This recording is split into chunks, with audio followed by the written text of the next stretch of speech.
బాలయ్య సినిమాలో అల్లు అర్జున్ అన్నట్టు నేను సినిమాకి వెళ్తే రో ఖాళీ ఉండాలి. ఇక్కడ చూస్తే థియేటర్ మొత్తం ఖాళీ ఉంది, మనం తప్ప ఎవడు లేడు. అంటే నాకు డౌట్ వస్తుంది, ఇప్పుడు మనమే బేవర్సా లేకపోతే ఎవరికి సినిమాలంటే ఇంట్రెస్ట్ లేదా?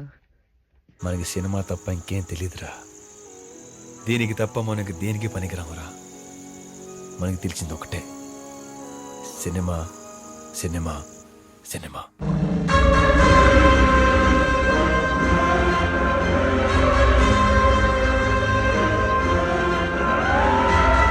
మీ ఆఫ్టర్ వాచింగ్ ద క్లైమాక్స్ 2 జేబుల్లో చేతులు పెట్టుకుని నడుచుకుంటూ వెళ్ళిపోతున్నాను. నేను ఎక్కడికి వెళ్తాను కూడా నాకు తెలియదు. ఒక్కొక్క ట్విస్ట్